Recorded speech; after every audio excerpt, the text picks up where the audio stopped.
এইচএসসির প্রথম দিনে অনুপস্থিত 24,784 শিক্ষার্থী, বহিষ্কার 7। আবারও কমল এলপি গ্যাসের দাম। 1 লাখ শিক্ষক নিয়োগ দেবে সরকার।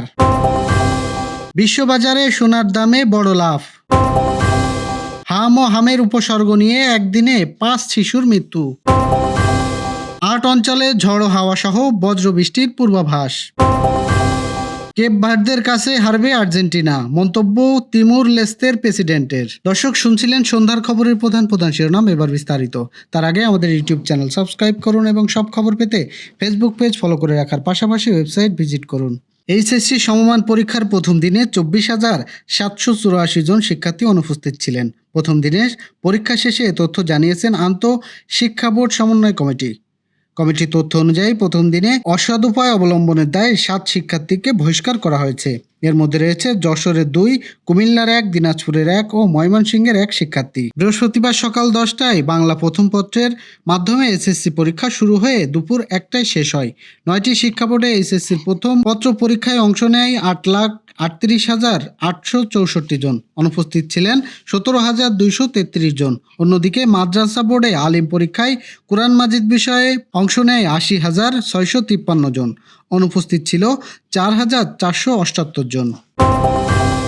ভোক্তা পর্যায়ে বেসরকারি খাতে তরলকৃত পেট্রোলিয়াম গ্যাসের দাম কমেছে। এবার প্রতি কেজিতে কমেছে 29 টাকা 76 পয়সা। এতে বাজারে সবচেয়ে বেশি ব্যবহৃত 12 কেজি এলপি গ্যাসের সিলিন্ডারের দাম কমেছে 357 টাকা।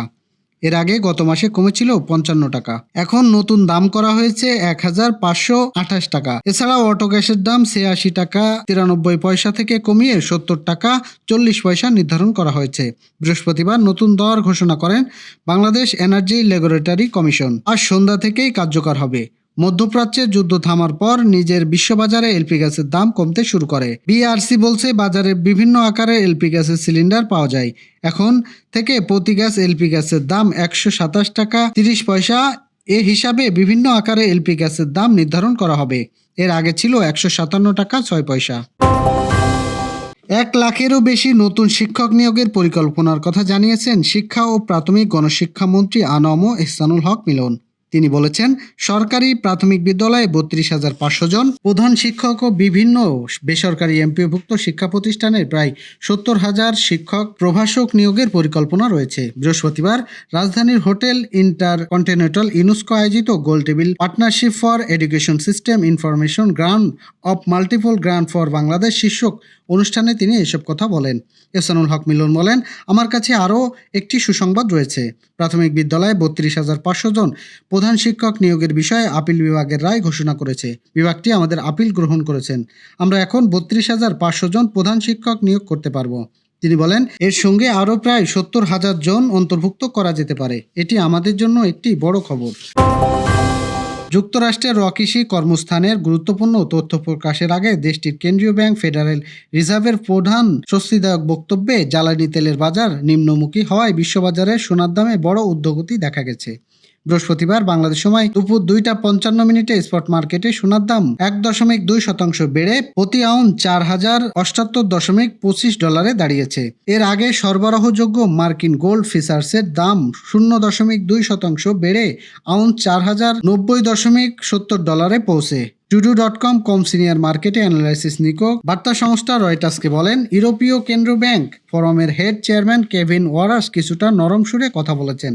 তাই সোনার বাজারে এই ঊর্ধ্বমুখী প্রবণতা দেখা যাচ্ছে। দেশে হামে আক্রান্ত উপসর্গ নিয়ে একদিনে আরও 5 জনের মৃত্যু হয়েছে। আক্রান্ত শনাক্ত হয়েছে আরও 1,119 জন। বৃহস্পতিবার স্বাস্থ্য মন্ত্রণালয়ের সংবাদ বিজ্ঞপ্তিতে জানানো হয়েছে, স্বাস্থ্য অধিদপ্তরের সর্বশেষ তথ্য অনুযায়ী গত 15 মার্চ থেকে 2রা মাস পর্যন্ত সারা দেশে হাম ও এর উপসর্গ নিয়ে 274 শিশুর মৃত্যু হয়েছে। স্বাস্থ্য অধিদপ্তরের সর্বশেষ তথ্য অনুযায়ী গত 15 মার্চ থেকে 2 জুলাই পর্যন্ত সারা দেশে হাম এর উপসর্গ নিয়ে 724 শিশুর মৃত্যু হয়েছে। এর মধ্যে নিশ্চিত হামে আক্রান্ত হয়ে মারা গেছেন 93 জন। বাকি 631 হামের তীব্র উপসর্গ নিয়ে মারা গেছেন। এদিকে গত 24 ঘন্টায় নতুন করে 154 জন শিশুর শরীরে হাম শনাক্ত হয়েছে। এ সময় হামের উপসর্গ দেখা দিয়েছে আরও 965 শিশুর। আক্রান্তদের মধ্যে গত একদিনে দেশের বিভিন্ন হাসপাতালে ভর্তি হয়েছেন 902 শিশু। অন্যদিকে চিকিৎসা শেষে হাসপাতালে থেকে ছাড়পত্র পেয়েছেন 887 শিশু। দেশের ৮ অঞ্চলের উপর দিয়ে ঘন্টায় সর্বোচ্চ ৬০ কিলোমিটার বেগে ঝড়ো হাওয়া বয়ে যাওয়ার পূর্বাভাস দিয়েছে বাংলাদেশ আবহাওয়া অধিদপ্তর। একই সঙ্গে এসব এলাকায় বজ্রবৃষ্টি হতে পারে। বৃহস্পতিবার বাংলাদেশ আবহাওয়া অধিদপ্তরের ঝড় পূর্বাভাস কেন্দ্র থেকে জারি করা এই বিজ্ঞপ্তিতে এই তথ্য জানানো হয়। আবহাওয়া অফিসের পূর্বাভাসে বলা হয়, খুলনা, বরিশাল, পটুয়াখালী, নোয়াখালী, কুমিল্লা, চট্টগ্রাম, কক্সবাজার, সিলেট অঞ্চলসমূহের উপর দিয়ে দক্ষিণ বা পূর্ব দিক থেকে ঘন্টায় ৪৫ থেকে ৬০ কিলোমিটার বেগে অস্থায়ী দমকা ঝড়ো হাওয়া, বৃষ্টি সহ বজ্রবৃষ্টি হতে পারে। এসব এলাকায় নদী বন্দরগুলোকে ১ নম্বর সতর্কতা সংকেত দেখাতে বলা হয়েছে। আর সন্ধ্যা ৬টা পর্যন্ত দেওয়া এক পূর্বাভাসে বলা হয়েছে, চট্টগ্রাম, সিলেট বিভাগের অনেক জায়গায়, রংপুর, রাজশাহী, ঢাকা, ময়মনসিংহ, খুলনা, বরিশালের কিছু কিছু এলাকায় অস্থায়ীভাবে দমকা হাওয়া, বিদ্যুৎ চমকানো, হালকা মাঝারি ধরনের বৃষ্টি, বজ্রবৃষ্টি হতে পারে। একই সঙ্গে দেশের কোথাও কোথাও মাঝারি ধরনের ভারী থেকে অতি ভারী বৃষ্টি হতে পারে। তবে বৃষ্টি হলেও সারা দেশে দিন ও রাতের তাপমাত্রা প্রায় অপরিবর্তিত থাকতে পারে বলে জানিয়েছে আবহাওয়া অধিদপ্তর।